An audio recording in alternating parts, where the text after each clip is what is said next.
اس کو air force کے اندر officer بنایا جائے یا اس کو تحصیل کے اندر فورس کلاس ملازم بنایا جائے، وہ اپنی حد تک انصاف قائم کرے، وہ فائلوں میں اضافہ نہ کرے، بلکہ وہ انصاف کی پرتیں بڑھائے، انصاف کی شاخیں بڑھائے، انصاف کی آبیاری کرے، انصاف کی نرسری لگائے، انصاف کے پیڑ اگائے، انصاف کی کھیتی کرے اور انصاف کا پانی دے اس سے۔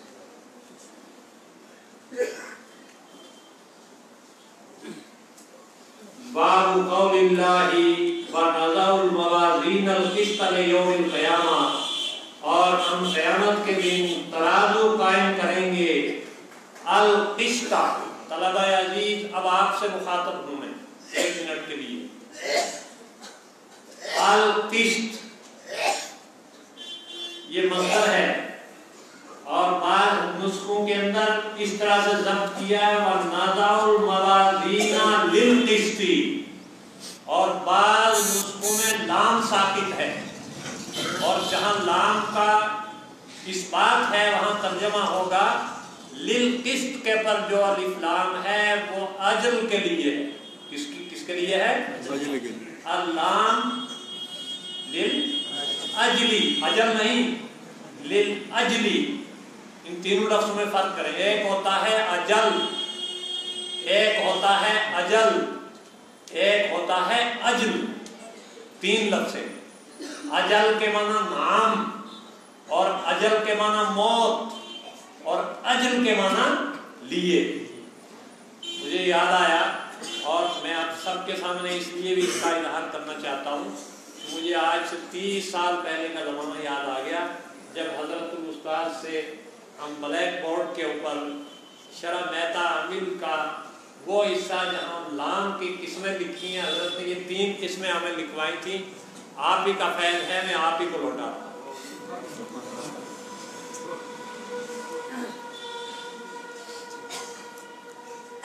لیوم القیامہ، القیامہ کے اوپر جو لام ہے وہ لام تعلیل کا ہے۔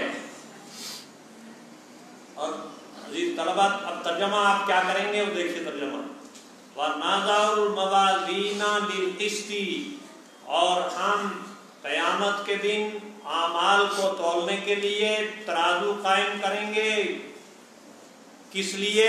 تاکہ انصاف ہو، بالقسط، تاکہ انصاف ہو، اور یہ عدالتیں ہیں تاکہ انصاف نہ ہو دنیا ہو۔ ہم کیوں عدالتیں قائم کرتے ہیں؟ لماذا نحن نقیم العدالت والقضاء والمحکمۃ لئلا نقضی لئلا نعدل۔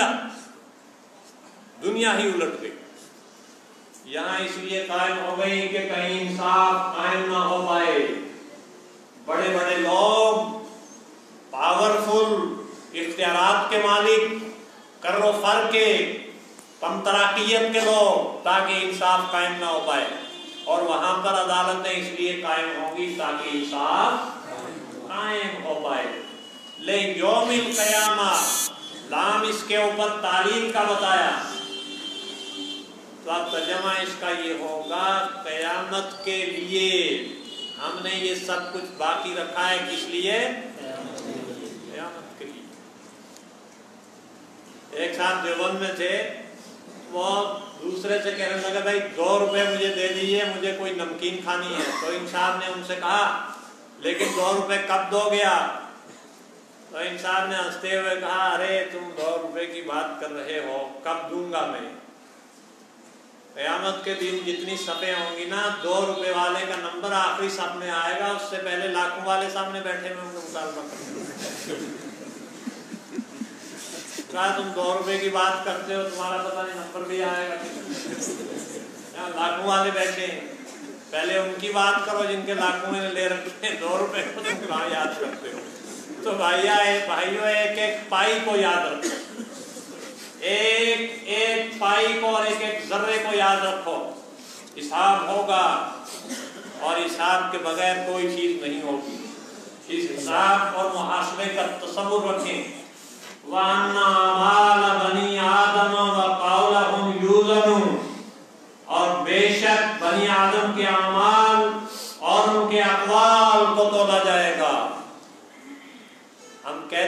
فلاں شخص نے بڑی وزنی بات کہی، کیا تولا نہیں جانتا باتوں میں باتوں کو؟ وقال مجاہد القسطاس العدل، حضرت عبداللہ ابن عباس رضی اللہ تعالیٰ عنہ کے ممتاز شاگرد جن کو ایک عرصے تک تلمذ حاصل رہا حضرت مجاہد ہے، جب لفظ قسطاس آتا ہے وزنوا بالقسطاس المستقیم اور سیدھی ترازو سے وزن کرو، تو وہ اس کا ترجمہ کرتے ہیں العدل۔ اور عربی زبان کے اندر جہاں اور بہت سے الفاظ دوسری زبانوں سے آئے ہیں اس کو عربی میں کہتے ہیں دارجہ۔ یہ الفاظ عربی کے اندر باہر سے آئے ہیں، ان میں ایک لفظ ہے القسطاس، کہا جاتا ہے القسط، اس کی مزید تشریح بولتے ہیں قسط، اور آج ہم بولتے ہیں انسٹالمنٹ کے لیے قسط۔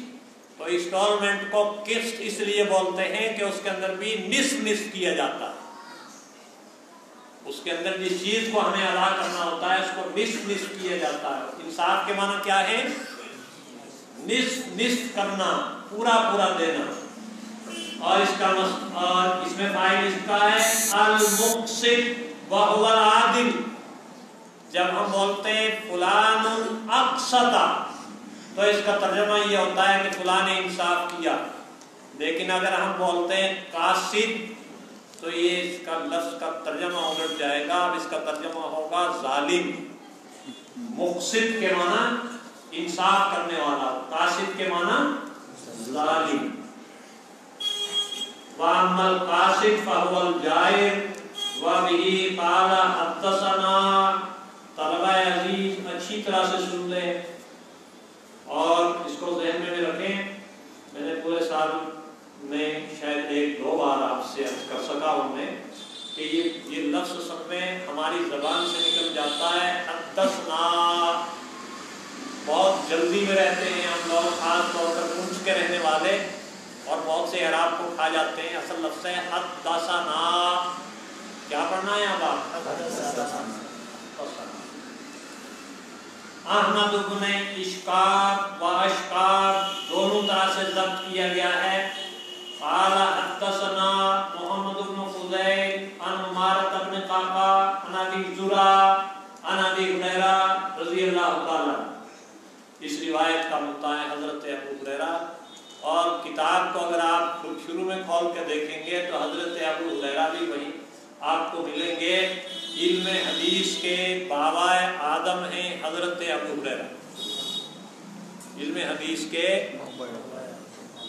اور حضرت ابو ہریرہ رضی اللہ تعالیٰ عنہ کی روایت جہاں ہوتی ہے اس کو اردو میں بولتے ہیں لوہا لاٹ، اس کو بولتے ہیں نخالص، اس کو بولتے ہیں کھرا سونا، اور اس کو بولتے ہیں جس کے اندر ایسا خالص جس میں ذرا بھی کھوٹ نہیں۔ روایت ہے رسول اللہ صلی اللہ علیہ وسلم سے۔ اب آپ کی دلچسپی اس حدیث کی طرف ہونی چاہیے، عوام کی بھی، خواص کی بھی، ہماری بھی، آپ کی بھی۔ یہ بخاری شریف کی آخری روایت ہے، اور اس روایت کے لیے یہ جامعہ نے اتنا نظام بنایا ہے اس مجلس کا۔ کلمتانی حبیبتانی الی الرحمن خفیفتانی علی اللسان ثقیلتانی فی المیزان سبحان اللہ و بحمدہ سبحان اللہ العظیم۔ میں چاہوں گا کہ ایک بار میرے ساتھ آپ ان کلمات کو آپ ادا کریں۔ کلمتانی حبیبتانی الی الرحمن خفیفتانی علی اللسان ثقیلتان فی المیزان سبحان اللہ و بحمدہ سبحان اللہ العظیم۔ وہ کلمے ہیں جو اللہ کے نزدیک انتہائی محبوب، دو کلمے جو اللہ کے نزدیک محبوب کا کیا مطلب ہے؟ محبوب کا مطلب یہ نہیں وہ خدا کو پسند، اس کا مطلب یہ ہے کہ ان کلموں کا پڑھنے والا خدا کے نزدیک محبوب ہے. ما مانا ہاتین الکلمتین ان الکلمتین محبوبۃ عند اللہ سبحانہ و تعالی. حافظ ابن حجر اس کی تشریح کرتے ہیں وَمَانَاهُ أَنَّ مَنْ نَطَقَ بِهَاتَيْنِ الْكَلِمَتَانِ فَهُوَ بِهَاتَيْنِ الْكَلِمَتَيْنِ فَهُوَ مَحْبُوبٌ عِندَ اللَّهِ. وہ اللہ کے نزدیک محبوب. اور یہ دو کلمے زبان پر ہلکے ہیں. ابھی آپ نے پڑھا ان دو کلموں کو, کوئی دقت تو آپ کو محسوس نہیں ہوئی؟ بہت آسانی سے آپ نے اس کو ادا کیا. لیکن کبھی آپ یہ سمجھیں کہ جیسے زبان پر پڑھنے میں یہ ہلکے ہیں, کبھی میزان کے اندر بھی ہلکے ہوں. تو فرمایا ثقیلتان فی المیزان, ترازو کے اندر بہت بھاری, ترازو کے اندر بہت بھاری. وہ کون سے دو کلمے ہیں؟ سبحان اللہ و بحمدہ سبحان اللہ العظیم. ایک بار پڑھیے, غور سے پڑھ لیجیے. سبحان اللہ و بحمدہ سبحان اللہ. آج آپ کو معلوم ہوا کہ یہ دو کلمے اتنی اہمیت کیا حامل ہیں کہ امام بخاری نے اپنی عظیم الشان کتاب کا اختتام ہی سے کیا. تو وہ دو کلمے یاد ہوں گے انشاءاللہ. سبحان اللہ و بحمدہ سبحان اللہ العظیم. بس اب میں بات ختم کرتا ہوں. اور یہ زبان کے اوپر ہلکے ہیں اور ترازو میں بھاری ہیں. تو ہمارے برادر محترم حضرت مولانا سعید احمد حبیب صاحب, گجرات سے تعلق رہتا ہی ہے, ہمارے اساتذہ کا بھی رہتا ہے. گجرات میں پاپڑ بکتا ہے, وہ تولیں گے اس کو تو بہت ہلکا ہے, لیکن جب کھا جائیں گے تو اس کو ہضم کرنا بڑا مشکل ہوگا.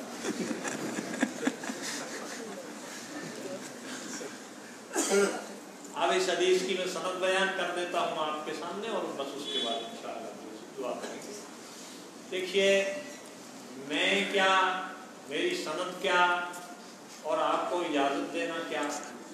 حضرت الاستاد موجود ہیں اور ساری سندوں کا مجمع وہی ہے. اصل بات یہ ہے, اور میں تو اس کی جرات بھی نہیں کر سکتا کہ آپ کو اجازت دینے میں کوئی لفظ استعمال کروں. اصل ہم سب کی سند جو ضیاء العلوم کے فیض یافتہ ہیں ان کی سند تو وہیں پر جا کر ملتی ہے, لیکن رسماً میں آپ کے سامنے اس کی سند بیان کر دیتا ہوں تاکہ آپ کو بعد میں اس کی سہولت ہو. بخاری شریف جلد اول ہم نے 3 شخصیات سے پڑھی ہیں, اور وہ 3 شخصیات اس وقت دنیا میں. حضرت علامہ رفیق صاحب سے کتاب کا افتتاح ہوا تھا, اور علامہ رفیق صاحب اپنے وقت کے مشہور محدث تھے. جلال آباد مفتاح العلوم کے اندر پڑھاتے تھے. اور پھر 3 شخصیات ان کے علاوہ جنہوں نے اس کتاب کو کی اجازت ہمیں دی ہے, ان میں ایک ہیں حضرت مولانا سید انظر شاہ صاحب رحمۃ اللہ علیہ, شیخ الحدیث. اور کتاب کا ایک حصہ ہم نے حضرت مولانا محمد سالم صاحب قاسمی سے پڑھا تھا, اور کتاب کا ایک حصہ دوسری جلد کا حضرت مولانا محمد نعیم صاحب دیوبندی سے ہم نے پڑھا ہے. بس ان 4 کے حوالے سے جو سند ہے وہ اس طرح سے ہے ہماری. ان حضرات نے بخاری شریف پڑھی تھی حضرت مولانا سید حسین احمد مدنی رحمۃ اللہ علیہ سے. حضرت مولانا سید حسین احمد مدنی رحمۃ اللہ علیہ نے